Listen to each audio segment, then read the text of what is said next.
Bismillahirrahmanirrahim. Assalamualaikum warahmatullahi wabarakatuh. Apa kabar Bunda? Semoga Allah selalu memberikan kesehatan dan rezeki yang berlimpah. Pada kesempatan kali ini, Hanum akan meneruskan sebuah kisah yang berjudul Keluarga yang Terpecah karena Tanah Warisan yang Berharga. Buat para pendengar setia arah cerita yang belum nonton video sebelumnya, silahkan buka linknya di deskripsi ya.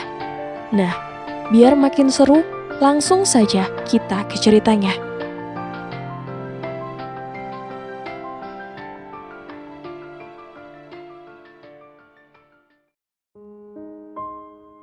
Maafkan Mbah yang gak mampu menolongmu, Di, ujar Mbah Daryo. Dani menggeleng. Bukan salah Mbah, tak perlu meminta maaf. Andai saja aku datang lebih cepat, mungkin tidak akan ada kejadian seperti ini, kata Pak Dedi. Pak Dedi terlihat menyesal. Dia bercerita bahwa saat itu ia sedang pergi ke kota dan tak ada satu orang pun yang memberitahunya.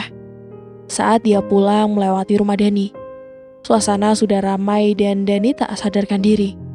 Sementara Arina terus menangis sambil memeluk tubuh Dani, ditemani oleh Mbak Daryo. Namun warga hanya melihat saja tanpa memberi bantuan.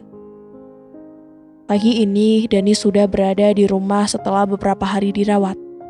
Luka-luka di wajahnya sudah mulai mengering. Hanya saja luka di lengan kirinya masih belum kering dan harus diperban. Arina menghampiri dengan membawa secangkir teh hangat dan roti bakar. Dia tersenyum hangat. "Mas, sarapan dulu," ujar Arina. Senyum lembutnya masih tersungging di bibirnya, membuat hati Dani lebih tenang. Pembawaannya yang kalem menjadikannya nyaman berada di dekatnya. "Makasih sayang," ucap Dani. Lalu Arina pamit ke dapur untuk membuat masakan, karena tidak ada makanan yang tersedia untuk siang nanti. Dani merasa lebih baik, meskipun ia masih tak habis pikir dengan kejadian sore itu. Sungguh, tega sekali Kak Bella berbuat demikian dan mempengaruhi orang lain untuk melukainya. Saat ini Dani sedang berpikir, apakah harus membalas perbuatan mereka atau diam saja? Antara membenci dan memaafkan beradu dalam batinnya yang rapuh. Akal sehatnya berkata lebih baik tak membalas. Tapi lakukanlah yang terbaik dan bisa membuat mereka bungkam. Namun sisi buruknya menginginkan untuk membalas perbuatan mereka agar tak diulang lagi. Dani mencoba melerai hatinya, mendamaikan dua rasa yang saling bertolak belakang di dalam dirinya. Semoga ia bisa berpikir jernih menghadapi berbagai kejadian belakangan ini. "Mas," Arina menepuk-nepuk punggung tangan Dani perlahan. "Mas kenapa melamun? Istirahat dulu di kamar, biar lekas pulih." Iya Ri, Mas gak apa-apa," ucap Dani seraya tersenyum. Ia berdiri perlahan. Rasanya memang ingin berbaring sejenak. Arina membantunya untuk berjalan ke kamar. Dani! Dani!" Teriakan Bang Malik menghentikan langkah Dani dan ia melihat ke arah pintu. "Ada apa Bang?" tanyanya sambil duduk kembali di sofa. "Hanya ingin melihat keadaanmu." "Aku sudah mendingan Bang." "Sekarang kamu tahu sendiri kan akibatnya jika menuduh orang lain sembarangan." Bang Malik memandang Dani dengan tatapan sinis. "Tapi, aku tidak menuduh. Bukankah sudah kujelaskan perkataanku waktu itu? Aku hanya menceritakan apa yang kudengar dari hasil analisa itu, Bang. Bukan berarti nuduh Abang." Dani mengulang lagi penjelasannya agar Bang Malik mengerti. Namun Bang Malik terlihat tidak suka. "Pokoknya ingat ya, kalau kamu macem-macem sama aku, lihat sendiri akibatnya. Aku tak akan pernah bisa memaafkanmu," ucapnya dengan nada ketus. "Bang, untuk apa aku macam-macam sama Abang? Selama ini tak pernah aku buat masalah dengan Abang dan keluarga. Tapi kenapa kalian selalu menyalahkanku?" "Berani bantah kamu ya?" Bang Malik menarik kerah baju Dani. Emosi mulai menguasai dirinya. Begitulah sifatnya, mudah sekali marah meski hanya untuk masalah sepele. "Tolong lepaskan Mas Dani Bang. Kami minta maaf kalau memang salah telah menyakiti hati Abang," pinta Arina pada kakaknya. Perlahan Bang Malik mulai melepaskan tangannya. Lalu ia duduk dan menatap mereka berdua. Kalau kalian berani buat masalah lagi, aku tak akan pernah segan untuk mengusir kalian dari rumah ini. Bahkan dari kampung tempat tinggal kita, kata Bang Malik dengan wajah angkuhnya. Dani dan Arina saling pandang, heran dengan pola pikirnya. Sebenarnya apa yang dia cari dari mereka? Abang kenapa sih ngejak ribut terus? Selama ini aku selalu diam, berusaha menghargai dan menghormati abang. Tapi apa yang abang lakukan padaku? Istri abang kemarin pun sama, buat masalah terus. Tolong bang, kalau memang tak suka pada kami, jangan bikin masalah. Biar kami sendiri tak apa. Dani mulai terbawa emosi. Rasanya kesabarannya mulai luntur. Ah sudah, aku pergi saja. Ingat, jangan macam-macam. Bang, Arina menahan tubuh Dani saat ingin mengejar Bang Malik. Sabar mas, jangan diladeni, biarkan saja. Dani menggeleng. Kita tidak bisa diam saja, Ri. Peletak.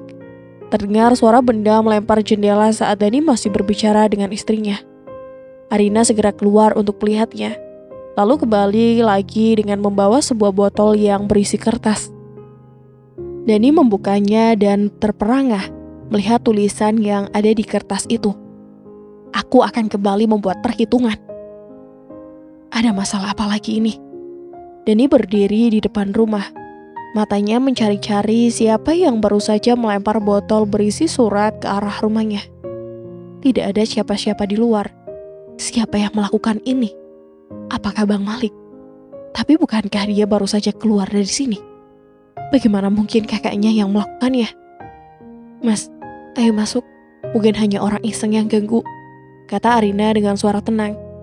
Dia memang selalu menghindari terpuruk sangka pada orang lain. Iya mungkin. Dani masuk ke dalam rumah dan menuju kamar, berbaring di tempat tiduran.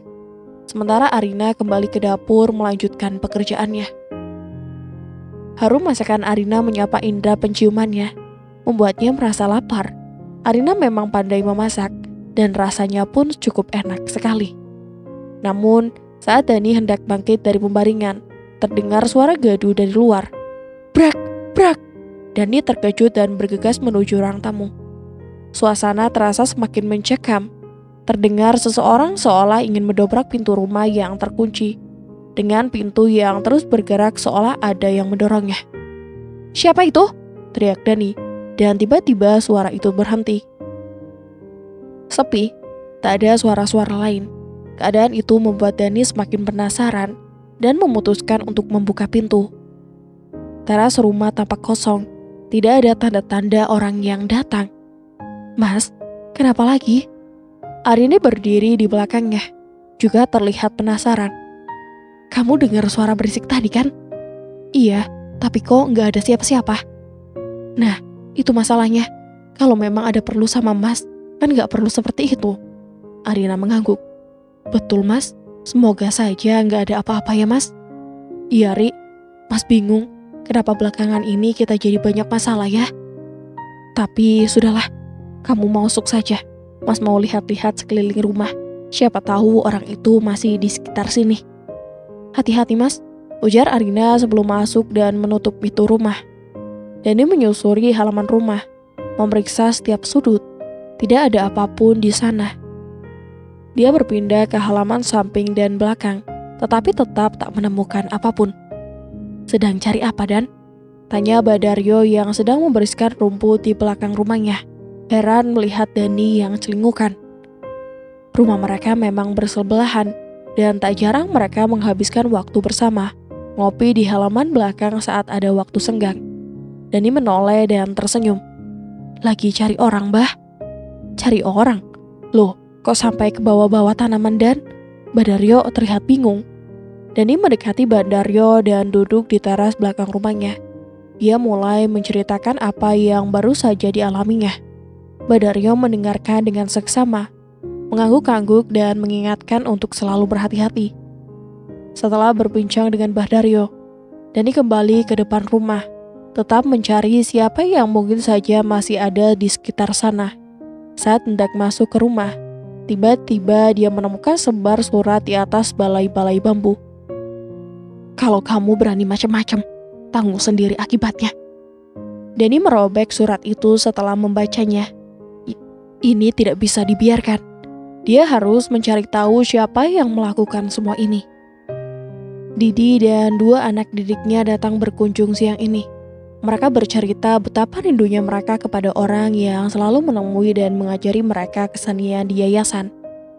Setiap hari Sabtu siang, Dani rutin mengunjungi mereka, mengajari seni rupa dan teater, dan mereka sangat menikmatinya. Mereka sudah menganggapnya seperti kakak sendiri.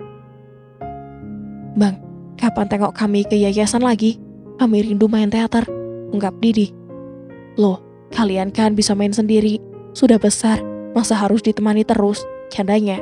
Disambut gelak tawa oleh mereka.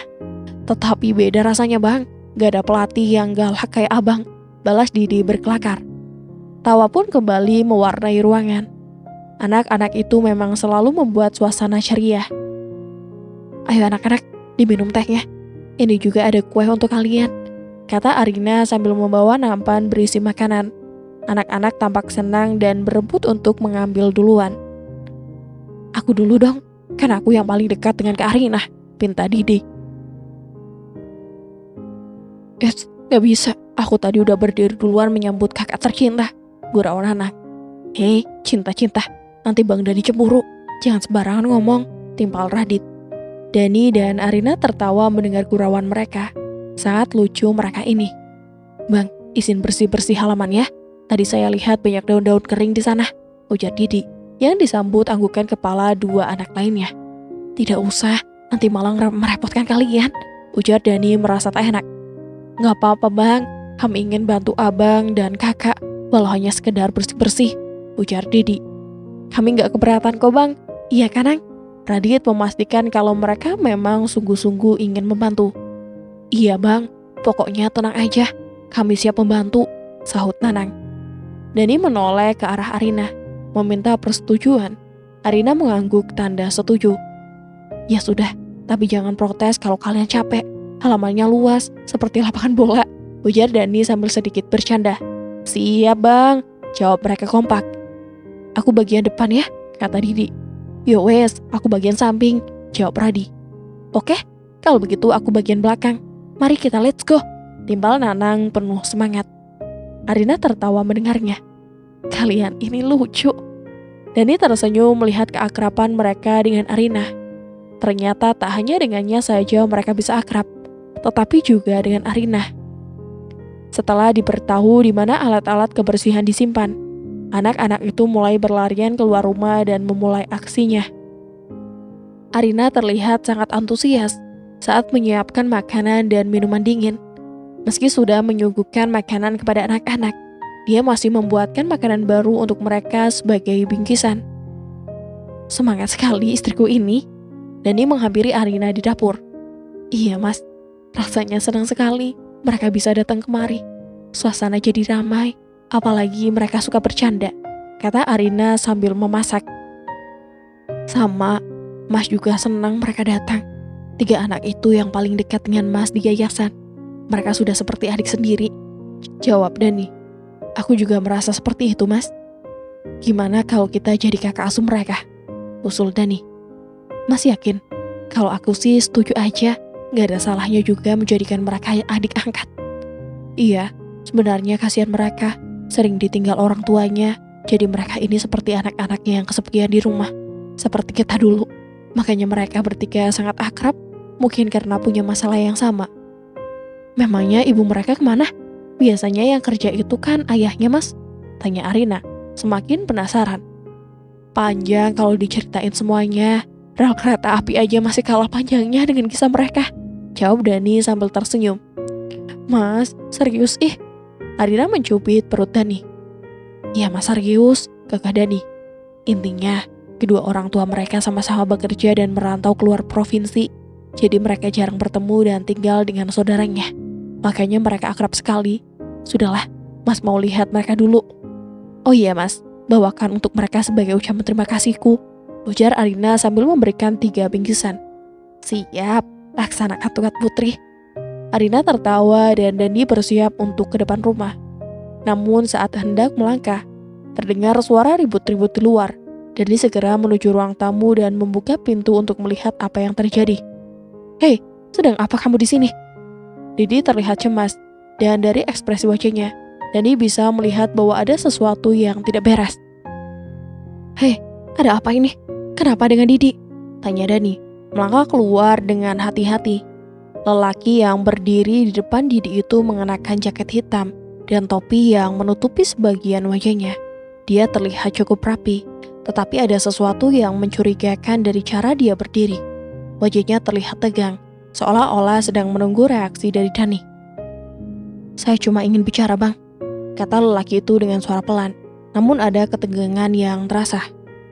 Dani menatap lelaki itu, mencoba mencari tahu siapa dia, tapi tidak ada yang familiar. "Bicara tentang apa?" tanyanya, menjaga jarak waspada. Saya cuma ingin minta tolong."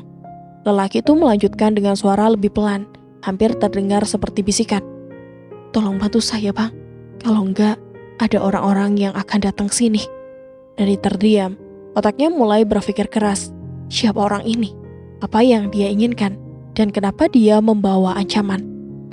"Apa maksud kamu dengan itu? Siapa yang akan datang?" tanya Dani dengan nada yang lebih tajam. Kali ini tidak memberi kesempatan pada lelaki itu untuk mengelak. Lelaki itu menunduk, seolah enggan mengungkapkan sesuatu yang lebih besar. "Ini bukan urusan saya, Bang. Tapi saya terpaksa ikut campur. Mereka yang memaksa saya. Mereka yang mengatur semuanya," kata lelaki itu dengan suara gemetar. Dani semakin merasa bingung, namun juga merasakan ketakutan yang jelas dari lelaki ini. "Siapa mereka? Apa yang mereka inginkan?" tanya Dani, berusaha menenangkan dirinya meskipun rasa cemas semakin menggelayuti. Lelaki itu menatap Dani dengan mata yang penuh ketakutan. "Saya tidak tahu harus bagaimana lagi, Bang. Saya cuma diperintahkan untuk mencari kalian. Katanya, kalau saya gagal mereka akan... Dani menatap Didi, yang sekarang tampak semakin khawatir. "Kalian kenal orang ini?" tanyanya pada Didi. Didi menggelengkan kepala, tampaknya tidak tahu siapa laki ini. "Tolong, Bang, tolong bantu saya." Lelaki itu memohon dengan nada yang semakin panik. "Kalau enggak, saya akan jadi korban, Bang. Kalian juga bisa ikut jadi sasaran mereka." Dani merasa perasaan aneh mencengkeram hatinya. Sesuatu yang lebih besar dari sekadar ancaman pribadi. Apakah ini ada kaitannya dengan apa yang baru saja terjadi di rumahnya tadi? Dengan hati-hati Dani melangkah lebih dekat, memastikan tidak ada yang aneh. "Kalau kamu mau bantuan, kamu harus cerita semuanya. Jangan ada yang ditutupi," ujarnya dengan suara serius, tetapi tetap menunjukkan rasa empati. Lelaki itu menarik nafas dalam-dalam, seolah-olah memutuskan untuk mengungkapkan sesuatu yang berat. Mereka adalah orang-orang yang berurusan dengan Bang Malik. Mereka ingin menekan kalian supaya keluar dari sini," kata lelaki itu, suaranya semakin pelan. Dani terkejut. "Bang Malik? Kenapa?" tanyanya dengan tegang. "Bang Malik berhutang pada seseorang yang sangat berbahaya. Orang ini sudah lama menunggu. Menekan Bang Malik. Jika tidak ada penugasan, dia akan menghancurkan segalanya. Keluarga, harta, semua yang dimiliki Bang Malik akan jadi miliknya." Dani terdiam, hatinya seperti disayat. Siapa orang itu? Apa dia tidak tahu apa yang terjadi di antara kita semua? Tanyanya. Suaranya serak, hampir tak terdengar. Lelaki itu menatapnya dengan mata yang penuh kekhawatiran. Dia adalah orang yang tidak bisa diprediksi. Memiliki pengaruh yang sangat besar, Bang. Dan Bang Malik terjebak dalam janji dan hutang yang tidak bisa dia bayar. Itu sebabnya dia berusaha keras mendapatkan warisanmu. Karena itu, satu-satunya cara dia bisa bertahan. Dani merasa seperti ada sebuah beban yang sangat berat di dadanya. Jadi selama ini, Bang Malik berusaha meyakinkan aku untuk menyerahkan warisan itu, bukan hanya karena ingin sesuatu untuk keluarganya, tetapi karena dia terjebak dalam hutang yang sangat besar. Lelaki itu mengangguk, wajahnya tampak penuh penyesalan. Dia tidak punya pilihan, Bang, dan mungkin jika dia bisa membayar hutang itu, dia akan aman. Tapi jika tidak, orang itu tidak akan segan-segan untuk membuat kita semua membayar. Dani menutup wajahnya dengan telapak tangan, berusaha menenangkan dirinya. Semua yang terjadi selama ini, supaya upaya abangnya adalah meminta jatah warisan yang terjadi ia anggap sebagai haknya. Ini terlihat jelas sebagai sebuah cara untuk menutup utang yang mengancam kehidupan mereka. Dia berpikir keras, merasakan beban berat menekan hatinya lagi. Warisan yang merupakan satu-satunya peninggalan dari orang tua mereka, yang seharusnya menjadi miliknya, ini tampaknya akan menjadi kunci untuk menghindari kehancuran yang lebih besar. Namun, harga yang harus dibayar terlalu tinggi. Kalau begitu, bagaimana caranya kita bisa menyelesaikan ini? Tanya Dani dengan nada rendah. Lelaki itu menghela napas. Bang Malik sudah berusaha semaksimal mungkin, tapi tak ada jalan lain. Jadi dia tidak bisa membayar. Orang itu akan datang dan menghancurkan semuanya. Bahkan mungkin akan menyingkirkan Bang Malik dan keluarga yang lain akan jadi sasaran. Anda satu-satunya harapannya, Bang. Dani mengangguk pelan. Jadi, aku harus rela melepaskan tanah itu, melepaskan warisan yang menjadi hakku. Lelaki itu menatapnya dengan rasa simpati. Iya, Bang. Itu satu-satunya cara untuk menyelamatkan semuanya. Jika tidak, kita semua akan jadi sasaran. Dan itu tidak hanya akan berakhir pada Bang Malik, tapi juga pada keluarga kita. Dani berdiri dan menatap keluar jendela. Matanya kosong, semuanya terasa begitu sulit untuk diterima. Tapi pada akhirnya, ia tahu bahwa ini adalah keputusan yang harus diambil. Tanah warisan yang selama ini ia jaga, yang seharusnya menjadi miliknya untuk dibangun masa depan, kini harus dia serahkan untuk menutupi kesalahan Bang Malik. Mas, kamu yakin? Suara Arina terdengar dari belakang, membuat Dani terkejut. Ia menoleh, melihat Arina berdiri di pintu, tatapannya penuh kekhawatiran. Dani menghela napas panjang. Aku tidak punya pilihan, Arina. Ini satu-satunya cara agar keluarga kita tidak hancur. Aku akan merelakan warisan itu, meskipun itu menyakitkan. Arina berjalan mendekat, lalu menggenggam tangan Dani. Aku tahu ini berat, tapi kita harus berjuang bersama. Jika itu yang terbaik untuk kita, aku akan mendukungmu. Dani menatap Arina dengan tatapan penuh rasa terima kasih. Aku tahu, Ri, aku tidak bisa melakukan tanpa dukunganmu. Mereka berdiri bersama, saling memandang dalam diam. Walaupun ini adalah keputusan yang menyakitkan, Dani tahu ini adalah langkah yang harus diambil untuk melindungi mereka semua. Dalam keheningan malam itu, ia merasa ada beban yang mulai terangkat dari hatinya. Meskipun masih banyak tantangan yang akan mereka hadapi di depan. Ia memutuskan malam itu juga untuk menemui Bang Malik dan memberitahu keputusan besar ini. Bang Malik harus tahu bahwa tidak ada lagi jalan keluar selain menyelesaikan hutang yang ada. Dan Dani akan merelakan warisan yang menjadi haknya demi keluarga mereka. Ketika Dani menemui Bang Malik dan menyerahkan tanah warisan itu, ia berharap bisa menyelamatkan keluarga mereka dari kehancuran. Tetapi ada sesuatu yang terus mengganggu pikirannya. Perasaan bahwa semuanya tidak berjalan seperti yang dikatakan oleh lelaki misterius itu. Beberapa hari berlalu, dan suasana di rumah mulai terasa aneh. Tidak ada lagi ancaman langsung dari orang berbahaya yang disebutkan lelaki itu. Namun perasaan cemas tetap ada. Dani bertanya-tanya mengapa tiba-tiba semuanya menjadi begitu tenang. Ada sesuatu yang tidak beres. Di suatu pagi yang cerah, ketika Dani sedang duduk di ruang tamu, seorang teman lama datang menemui mereka.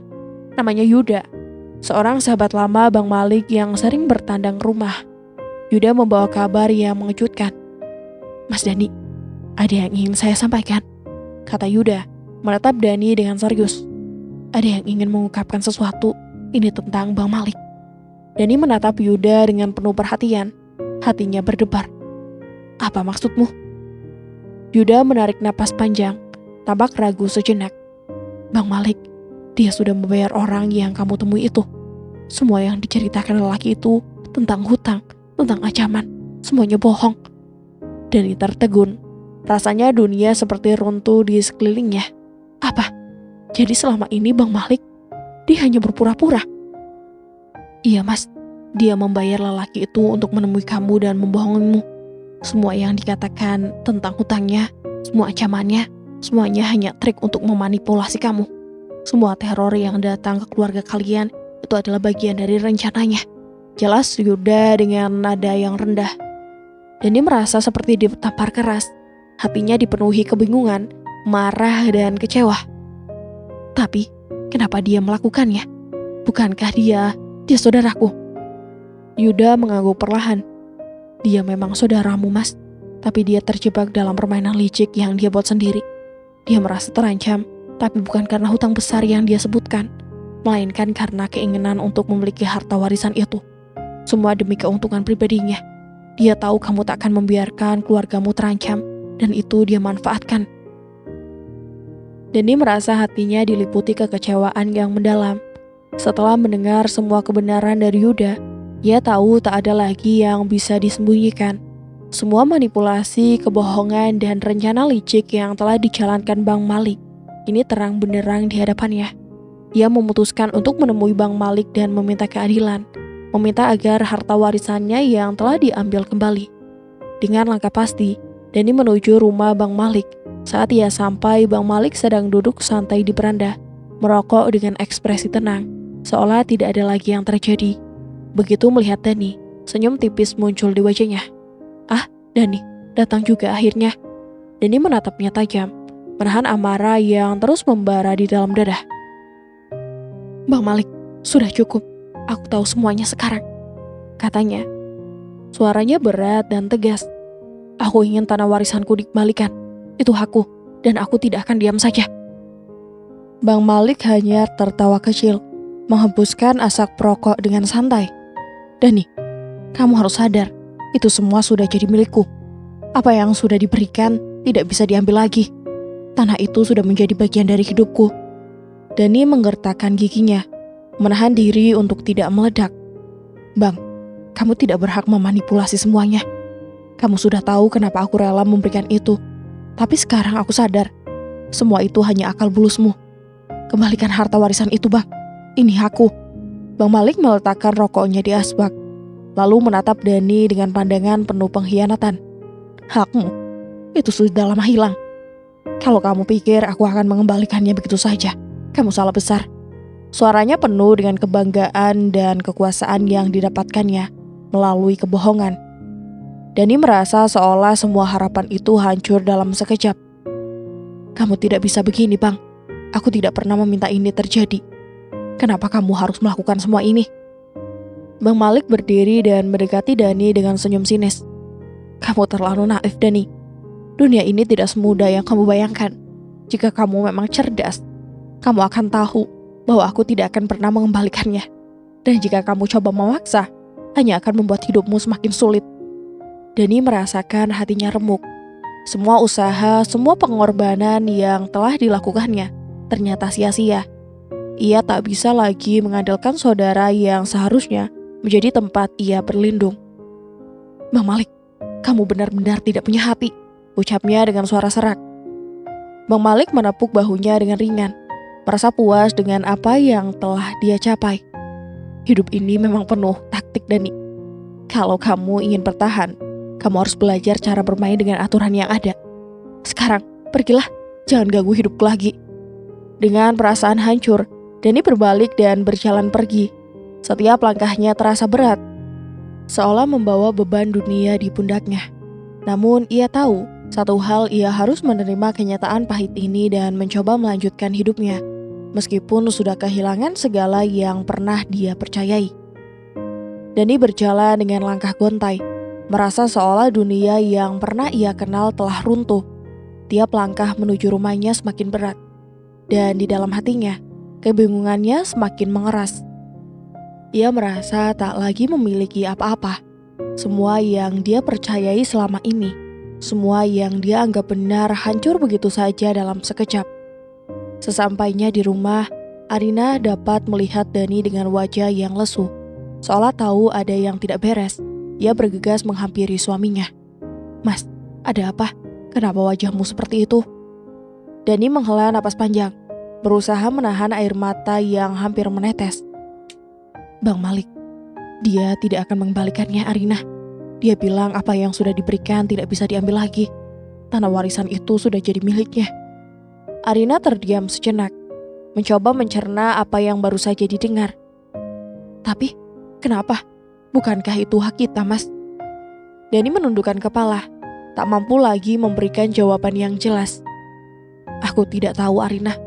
Semuanya terasa seperti mimpi buruk. Aku sudah memberikan segalanya, tapi ternyata itu hanya tipu daya. Arina meraih tangan Dani dengan lembut, mencoba memberikan ketenangan. Mas, kita tidak bisa terus begini. Kita harus terus berjuang. Harta bisa hilang, tapi kita punya satu sama lain. Itu yang paling penting. Dani menatap istrinya dengan mata yang penuh keputusasaan. Tapi bagaimana kalau semuanya sudah hancur, Arina? Aku merasa tidak ada lagi yang tersisa. Mas, jangan berpikir seperti itu, jawab Arina dengan penuh keyakinan. Kita masih punya keluarga, kita masih punya harapan. Bang Malik mungkin berhasil mendapatkan apa yang dia inginkan, tapi dia tidak bisa mengambil kebahagiaan kita. Kita bisa memulai lagi, mulai dari awal. Dani merasa hatinya sedikit tenang mendengar kata-kata Arina. Meskipun rasa sakit itu tak akan hilang dalam sekejap, setidaknya ia tahu ada seseorang yang akan selalu mendukungnya. Tak peduli apa yang terjadi. Kamu benar, Arina. Aku hanya merasa sangat terpuruk saat ini. Tapi, aku akan mencoba untuk bangkit lagi. Arina tersenyum lembut. Itulah yang aku harapkan, Mas. Kita bisa melewati ini bersama-sama. Namun, meski kata-kata Arina memberikan sedikit kenyamanan, perasaan Dani tetap tidak bisa dipungkiri. Kenyataan bahwa Bang Malik saudaranya telah mengkhianatinya begitu dalam, tetap terasa seperti luka yang sulit disembuhkan. Tapi Dani tahu, hidup harus terus berjalan. Ia harus menemukan cara untuk melangkah maju, meskipun perasaan terluka itu akan selalu ada. Pada malam yang sunyi, Dani terbaring di tempat tidurnya, merenung. Ia memikirkan semuanya. Tentang keluarganya, tentang Bang Malik, tentang harta warisan yang kini hilang begitu saja. Ia tahu, meski dunia rasanya tak lagi berpihak padanya, ia harus terus berjuang, mencari cara untuk membangun masa depan yang lebih baik, meskipun dengan tangan kosong. Setelah tanah warisan yang seharusnya menjadi milik Dani berpindah tangan kepada orang lain, Bang Malik merasa puas dengan hasilnya. Uang yang ia dapatkan dari penjualan itu, meski tak sebanding dengan nilai tanah yang hilang, ia belanjakan dengan cara yang jauh dari bijaksana. Bang Malik tergoda untuk memasang taruhan di meja judi, berharap bisa mengandalkan uangnya dari hidup mewah tanpa perlu repot. Namun perjudian itu tidak menguntungkan sama sekali. Semakin lama Bang Malik semakin terjerat dalam hutang yang lebih besar. Setiap kemenangan yang ia raih segera diikuti oleh kekalahan yang jauh lebih menghancurkan. Tanpa terasa, ia kehilangan semua yang dimilikinya, baik uang yang didapat dari tanah warisan maupun harta yang telah dikumpulkan selama ini. Di rumah, hubungan rumah tangganya dengan Kak Bella semakin berantakan. Kak Bella yang sejak awal sudah meragukan keputusan Bang Malik menjual tanah itu, ini merasa semakin tertekan. Tanpa sumber penghasilan yang jelas, mereka bertengkar hampir setiap hari. Bella marah karena merasa dipermainkan, sementara Bang Malik tak bisa memberikan penjelasan yang meyakinkan. Ketegangan semakin membara, dan tanpa disadari, mereka perlahan kehilangan kendali atas rumah tangga mereka. Suatu malam setelah Bang Malik kalah habis-habisan dalam perjudian, ia berjalan lunglai menuju rumah Dani. Ia tahu, meskipun hubungan mereka sudah rusak, tak ada tempat lain yang bisa ia tuju, seperti berjalan dalam kegelapan. Bang Malik mengetuk pintu rumah Dani dengan tangan yang gemetar. Dani yang baru saja selesai makan malam dengan Arina terkejut melihat Bang Malik berdiri di depan pintu. Wajahnya tampak kusut, lelah, dan penuh rasa putus asa. "Kamu kenapa datang sini?" tanya Dani. Nada suaranya berat, bercampur rasa marah yang masih membekas. Bang Malik menunduk, merasakan beban yang sangat berat di hatinya. "Dani, aku mau minta maaf. Aku sudah terlalu jauh melukai kamu. Tapi sekarang aku butuh bantuan." Dani terdiam, merasa marah sekaligus kasihan. "Bantuan? Setelah semua yang kau lakukan padaku, kau masih berani meminta bantuan dariku?" Yang kau bilang benar, aku memang sudah salah, Dani, jawab Bang Malik dengan suara yang penuh penyesalan. Tapi aku benar-benar tak punya apa-apa lagi. Aku sudah kalah, dan Kak Bella juga sudah mulai menjauh dariku. Kami bahkan sudah tidak punya tempat tinggal lagi. Dani menatap wajah Bang Malik yang penuh kesedihan. Sebuah perasaan campur aduk muncul di dadanya. Ada rasa kasihan, tapi lebih dari itu ada rasa sakit yang tak bisa disembunyikan. Kenapa Bang Malik masih bisa begitu tega mengorbankan keluarganya sendiri hanya demi kesenangan sesaat? Kenapa aku harus membantu kamu? Tanya Dani dengan nada datar namun penuh makna. Kamu sudah mengkhianatiku, Bang. Mengambil yang menjadi hakku. Dan sekarang, setelah semuanya hancur, kau datang ke sini meminta pertolongan. Bang Malik tampak terdiam, tidak bisa menjawab. Di mata Dani hanya ada penyesalan yang terlambat. Bagaimana bisa seseorang yang pernah dianggapnya saudara melakukan hal sekejam ini? Jangan berharap aku akan membantumu, Bang, ujar Dani dengan tegas, lalu berbalik hendak menutup pintu. Aku tidak bisa melupakan apa yang kau lakukan. Di luar rumah, Bang Malik terdiam. Kata-kata Dani terasa seperti tamparan yang lebih keras dari segala kekalahan yang ia alami. Ia menundukkan kepala, merasakan keputusasaan yang lebih dari sebelumnya. Kak Bella, yang melihat dari jauh juga tak bisa lagi menahan rasa cemasnya. Hidup mereka kini terpuruk jauh lebih dari yang mereka bayangkan. Setelah itu, kehidupan Bang Malik dan Kak Bella jatuh semakin parah. Mereka kehilangan tempat tinggal, dan tak ada lagi yang mau membantu. Tanpa uang, tanpa pekerjaan, mereka akhirnya terpaksa hidup di jalanan, menjadi gelandangan yang dulu mereka pandang sebelah mata. Rasa malu menyelimuti mereka, dan kehidupan mereka berubah menjadi bayangan kelam dari masa lalu yang penuh kebohongan dan tipu daya. Harta tidak membawa kebahagiaan. Seringkali orang mengasosiasikan kebahagiaan dengan kepemilikan barang-barang mewah dan sejumlah uang. Namun, cerita ini dapat menggambarkan bagaimana kebahagiaan sejati berasal dari pengalaman, hubungan, dan cinta. Protagonis bisa menemui orang-orang yang sangat kaya tetapi merasa hampa. Sedangkan mereka yang memiliki sedikit tetapi saling mencintai justru merasa bahagia. Sikap mereka dalam menghadapi harta warisan dapat menunjukkan bahwa kedamaian dan kebahagiaan tidak tergantung pada kekayaan materi. Dan berakhir sudah kisah kali ini. Semoga kita semua bisa mengambil hikmahnya. Dan dari Hanum, mohon maaf apabila ada salah kata dalam penyampaian cerita. Akhir kata, sampai jumpa. Wassalamualaikum warahmatullahi wabarakatuh.